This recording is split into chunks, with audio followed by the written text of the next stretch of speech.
The autumn rain pattered against my office window as I stared at the banking app on my phone, my finger hovering over the transfer button.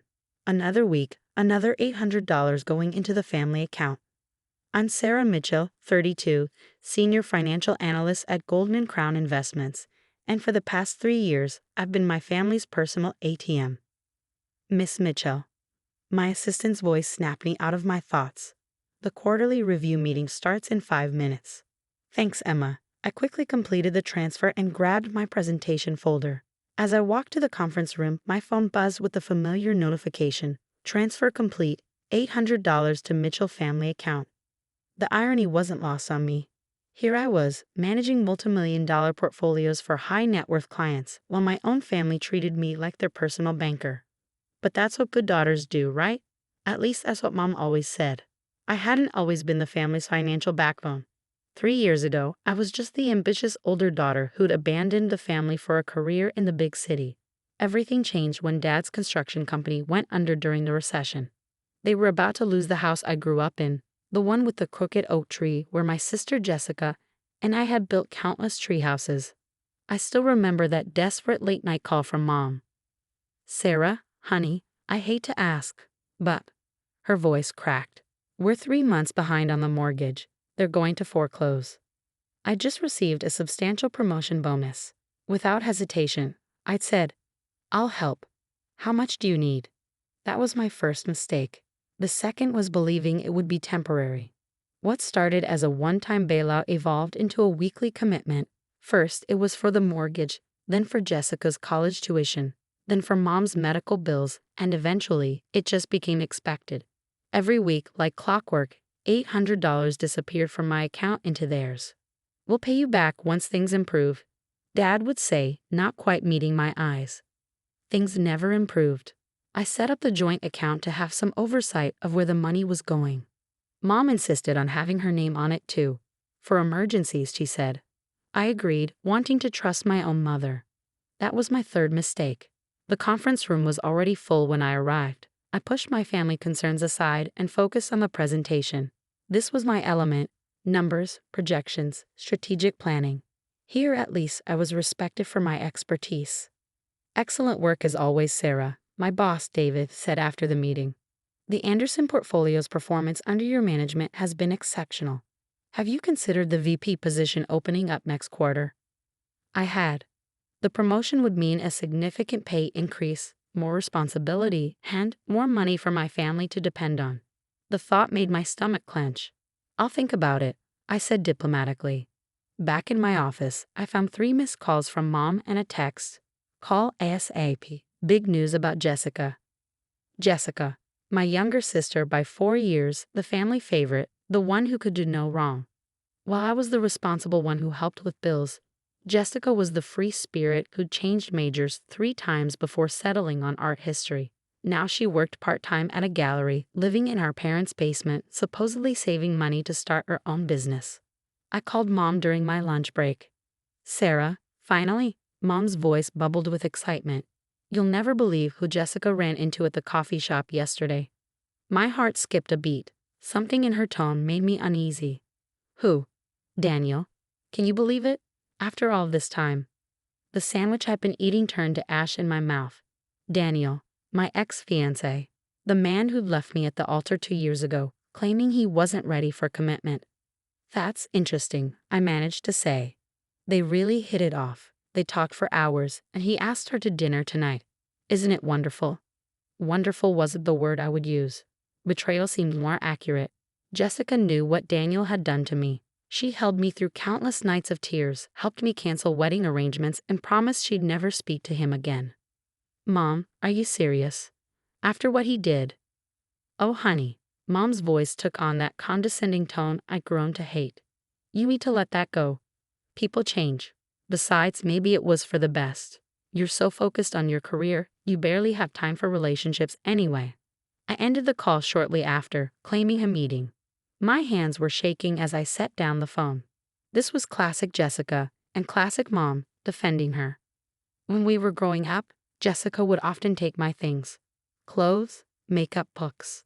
Mom always said I should share, that I was the older sister, that I should be more understanding. But Daniel, this was a new low, even for them. The rest of the workday passed in a blur. I kept checking my phone, half expecting more wonderful news about Jessica and Daniel's coffee shop reunion. Instead, I got a text from Jessica herself. "Sis, can we talk? There's something I need to tell you." I agreed to meet her at a cafe near my apartment after work. As I waited, I calculated how much money I'd given my family over the past 3 years. The weekly $800 alone added up to over $124,000. Then there were the emergencies: Dad's back surgery, Mom's car repairs, Jessica's student loan payments. Jessica arrived 20 minutes late as usual. She looked nervous, fidgeting with her scarf as she sat down across from me. "So," I said, keeping my voice neutral, "you ran into Daniel." She flushed. "Mom told you." "Of course she did. What do you need to tell me, Jessica?" She took a deep breath. "We've actually been seeing each other for a few months now. Yesterday wasn't a chance meeting. We've been dating since summer." The cafe suddenly felt too small, too hot. "Months? You've been dating my ex-fiancé for months and didn't tell me." "I knew you'd react like this." Jessica's voice rose defensively. "This is why we kept it quiet. You're always so judgmental, so controlling with your money and your perfect job and your perfect life." "Controlling?" I stared at her in disbelief. "I've been supporting our family for years. I pay your student loans. And you never let us forget it." She stood up abruptly. "Daniel and I are in love, Sarah. Real love, not the cold, calculated kind you're capable of. He's changed, he's grown up, and we're getting married." The word hit me like a physical blow. "Married?" "Yes, married. He proposed last week. We're planning a wedding for spring." She pulled an envelope from her bag and slid it across the table. "Here's your invitation. Though after this reaction, I'm not sure I want you there." I didn't touch the envelope. "Does he know you live in Mom and Dad's basement? That you work part-time? That I pay your bills? Don't you dare ruin this for me." Jessica's eyes filled with tears. "This is my chance at happiness. Daniel says I have a beautiful soul, that I'm not just about money and status like me," I finished quietly. She didn't deny it. After Jessica stormed out, I sat there for a long time staring at the invitation envelope. Finally, I picked it up and opened it. The expensive cream-colored paper, the gold embossing, the spring date at an exclusive vineyard venue. This would cost a fortune. My phone buzzed. A text from Mom. "Jessica told me about your talk. Why can't you be happy for her? She deserves this. We'll discuss wedding plans at Sunday dinner. The vineyard deposit is due next week." And there it was. The assumption that I would pay, just like I paid for everything else. They weren't even going to ask. They were just going to use the joint account, the account I funded every week without fail. I opened my banking app again, but this time I wasn't making a transfer. I needed to check something in that joint account agreement I'd signed 3 years ago. Because if they thought I was going to finance my sister's wedding to the man who left me at the altar, they had another thing coming. My fourth mistake had been letting them take me for granted. But that was about to change. The joint account agreement was buried in my home office, filed away with other family financial documents. I found it late that night, hands trembling as I pulled it from the folder. 3 years of blind trust, of believing family meant something. What a fool I'd been. The next morning, I called in sick to work for the first time in 2 years. I needed to understand exactly what was happening with my money. Coffee in hand, I logged into the joint account and began downloading statements.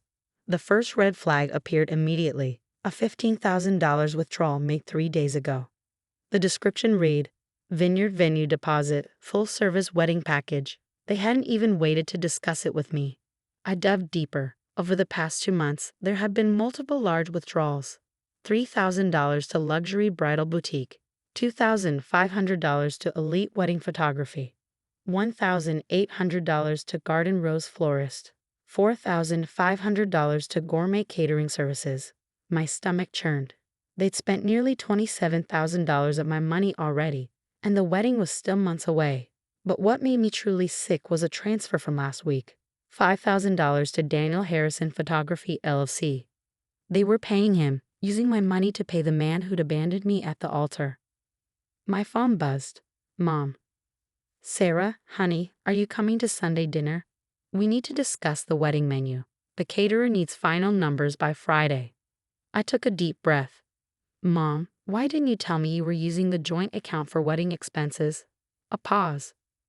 Well, dear, you always say you want to help the family. This is helping. Jessica deserves a beautiful wedding. And Daniel, you're paying him to photograph his own wedding. He's very talented, Sarah. You're not still holding a grudge, are you? That's so petty. Jessica and Daniel are in love.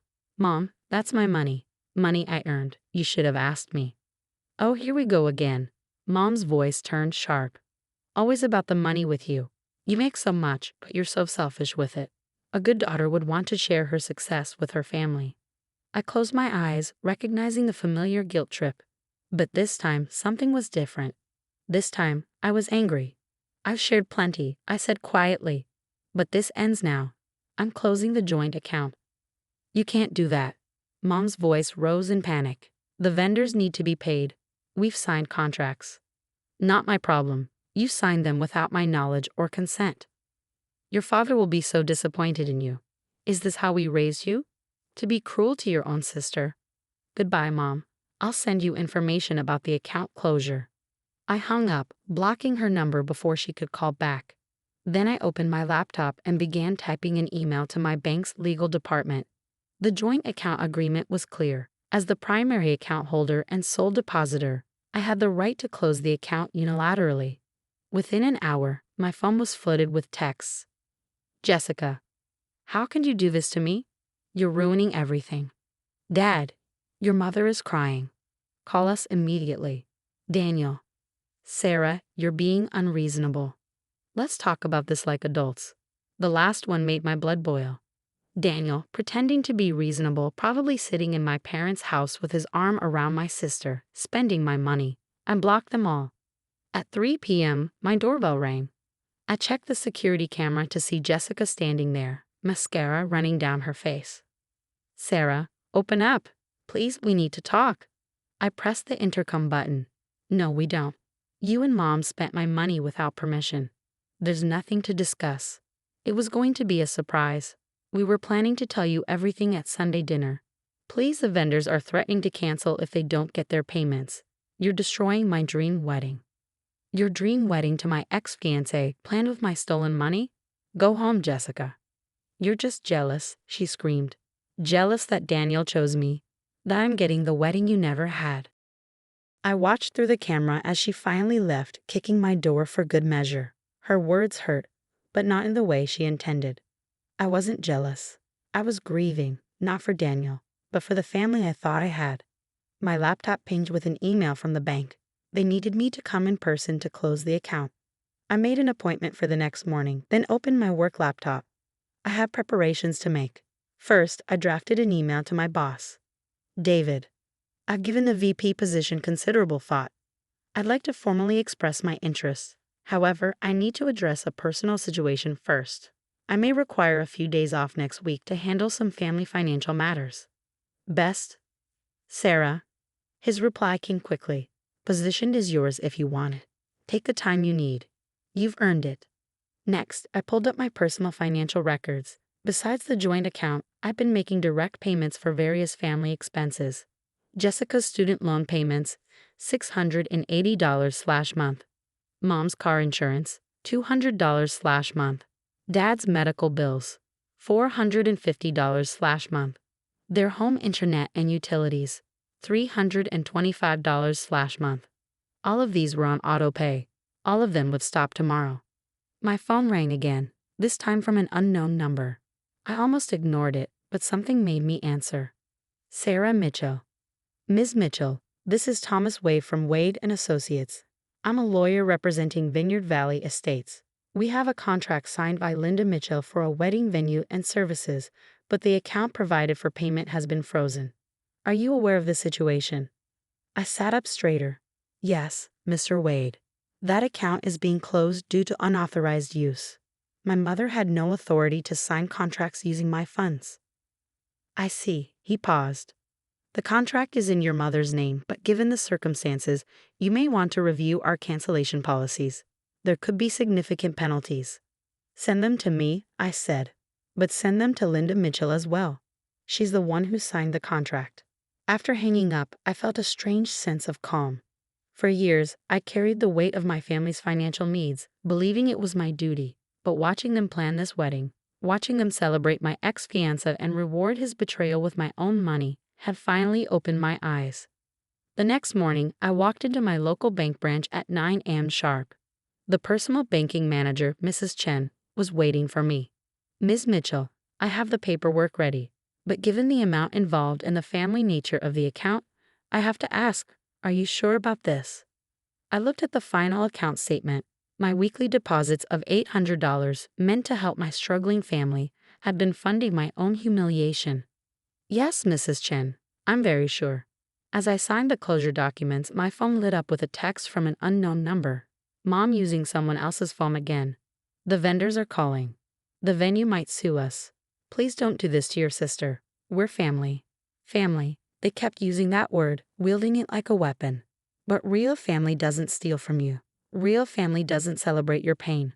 Real family doesn't use your money to reward the person who hurt you most. I handed the final form to Mrs. Chen, watching as she stamped it officially closed. It felt like closing a chapter of my life, the chapter where I was the family ATM, the responsible one, the one they could always count on to clean up their messes. "Would you like the remaining balance as a check or transfer to your personal account?" Mrs. Chen asked. "Personal account," I said firmly. "And Mrs. Chen, please make a note that I'm not to be added to any joint accounts in the future without extensive review." She nodded, understanding in her eyes. As I left the bank, I felt lighter, even knowing the storm that was coming.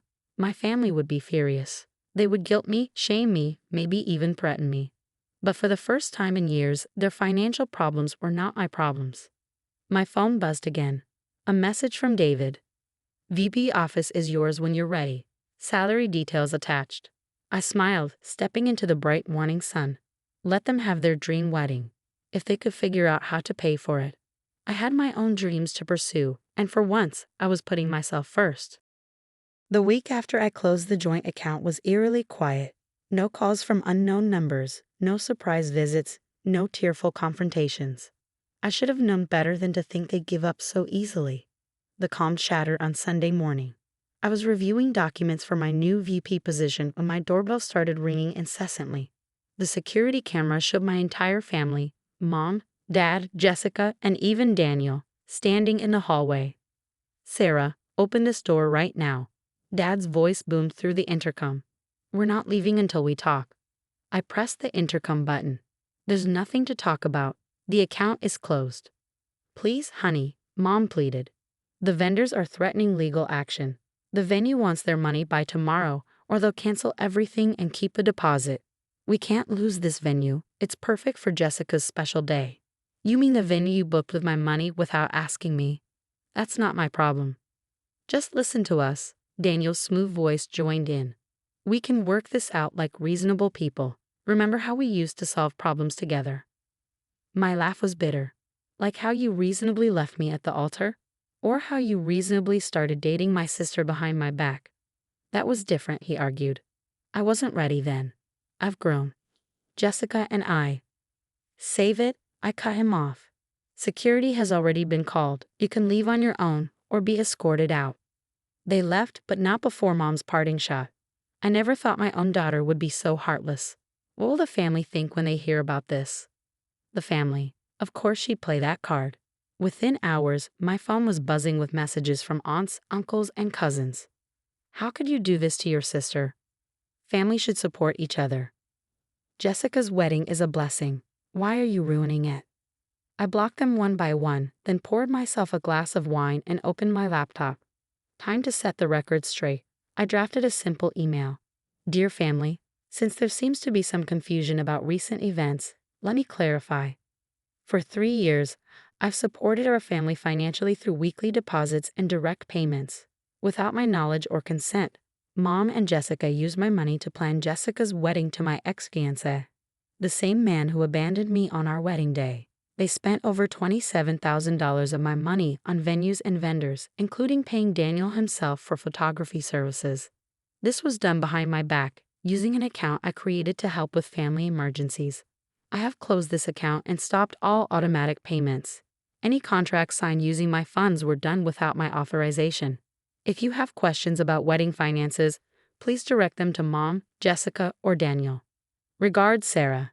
I attached bank statements showing the withdrawals, then sent it to everyone who'd messaged me. The responses were immediate. Oh my God, I had no idea. They're marrying you to your ex? That's cold. $27,000? Without asking. Mom called from another new number. How dare you air our private business to the family? Now everyone's calling us, asking questions. You've humiliated us. No, Mom, you humiliated yourselves. I just told the truth. The next morning, I walked into work to find a gift basket on my desk. A congratulations on the VP position. As I was reading the card, my assistant Emma appeared. There's someone here to see you. Says he's your father. I sighed. Tell him I'm in meetings all day. He's quite insistent. Should I call security? No, I'll handle it. I squared my shoulders and walked to the reception area. Dad stood there in his best suit, the one he wore to church on Easter. His face was red with either shame or anger, probably both. Conference room, I said, leading into a private space. 5 minutes. He sat heavily in a chair. Your mother can't sleep. Jessica's crying constantly. Is that what you wanted? What I wanted was for my family to respect me, to ask before spending my money, to not celebrate my ex-fiancé with funds I provided. We were going to pay you back, he insisted. Once the gallery Jessica works at promotes her. Stop, I held up my hand. Jessica has worked part-time at that gallery for 2 years. She's not getting promoted. She lives in your basement, Dad. Daniel is a struggling photographer who left me at the altar. None of you have any way to pay me back. So you'll destroy your sister's happiness over money? We raised you better than this. I leaned forward. No, Dad, you raised me to be responsible, to work hard, to earn what I have. What happened to those values? When did it become okay to steal from your own daughter? We didn't steal, we're family. Being family doesn't give you the right to take what's mine. I have a meeting to get to. Please don't come to my workplace again. He stood, straightening his suit jacket. Your mother wants to have a family dinner tonight, to discuss options. My option is this. I'll consider resuming regular family contact once you all acknowledge what you did was wrong and make real changes. Jessica needs to move out and support herself. You and Mom need to handle your own finances, and Daniel needs to stay far away from me. That's your condition, abandoning your family when we need you most. My condition is being treated with basic respect. I opened the conference room door. Goodbye, Dad. That evening, I received an email from the Vineyard venue forwarded by Mom. Final notice. Payment of $32,000 required within 48 hours or contract will be voided with full retention of deposit. No extensions. Below it, Mom had written, See what you're doing to us? This is your last chance to make things right. I deleted the email and opened my banking app. My personal account, no longer drained by weekly family deposits, showed a healthy balance.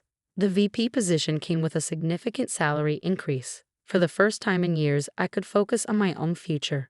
My phone buzzed with a text from Daniel. Sarah, please. This venue means everything to Jessica. I know things ended badly between us, but can't you find it in your heart to help? For your sister's sake? I stared at his message, remembering our own wedding plans from 2 years ago. The careful budgeting, the moderate venue, the reasonable catering choices. I'd insisted on keeping costs down, on being practical.